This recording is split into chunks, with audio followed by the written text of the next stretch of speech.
আসসালামু আলাইকুম। আজকে আমি মুগ পাকন পিঠা তৈরি করব। এর জন্য ডালটা হালকা ভেজে নিয়েছি, যেন না পড়ে সেদিকে খেয়াল রাখবেন। এখন এটা ভালো করে পরিষ্কার করে কিছুক্ষণ ভিজিয়ে রাখবো, তারপর সিদ্ধ করে নিব। এখন আমি ডালটা সিদ্ধ করে নিচ্ছি। এখন একটু ব্লেন্ড করে নেব। ব্লেন্ড করে তারপর চালের আটা দিয়ে একটা গোলা করব। ভালো করে ব্লেন্ড করে নিচ্ছি। এখন এটার সাথে পানি মিক্সড করে চুলায় দিয়ে একটা আটার গোল তৈরি করে নিব। এই যে চালের আটা, ডালে বলক তুলে নিচ্ছি। এখন চালের আটা দিয়ে দিব, বন্ধ করে 5 মিনিট ঢেকে রাখবো। খুব ভালো করে একটা ডিম দিয়ে সাথে মতে নেব।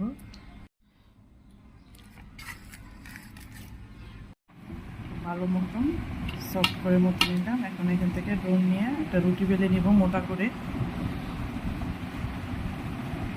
1/2 ইঞ্চি করে বেলে নিলাম, 1/2 ইঞ্চি হবে।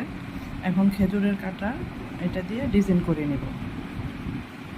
এভাবে কেটে নিব প্রথম, তারপর এটা ডিজাইন করে এভাবে কেটে ডিজাইন করে নিলাম। এখন খেজুরের কাটা দিয়ে একটু নকশা করে নিব।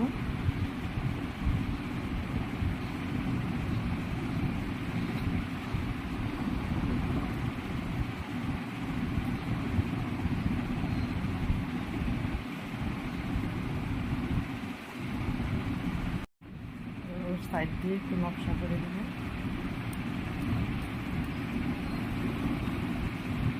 হয়ে গেল আমার একটা পিঠা। এভাবে সবগুলো পিঠা বানিয়ে নেব। এভাবে সবগুলো পিঠা বানিয়ে নেব। সেই সাথে চিনির একটা শিরা করে নেব, 2টা এলাচ আর অল্প একটু দারচিনি দিব, আর চিনি 2 কাপ আর 1/2 কাপ পানি দিয়ে এটা একটা পাতলা শিরা করে নেব। 1 তার বা 2 তার না, শুধু জাস্ট একটু করে নেব। সেই সাথে একটু ঘি দিয়ে দিব। শিরাটা হয়ে গেছে। এখন এটা নামিয়ে কুসুম গরম অবস্থায় ডিম ঠেটা দিয়ে দিব। বেশি গরম শিরার ভিতরে পিঠা দেওয়া যাবে না। এখন এক এক করে পিঠাগুলি দিয়ে দিব। তেলটা ভালো করে প্রথম আঁচ বাড়িয়ে দিব, পরে কমিয়ে দিব। ভাজতে হবে খুব সুন্দর করে, ভাজার মধ্যে এই পিঠার আসল টেস্ট। এভাবে সময় নিয়ে একটু ভেজে নিব, এপিট ওপিট করে একটু লাল লাল করে।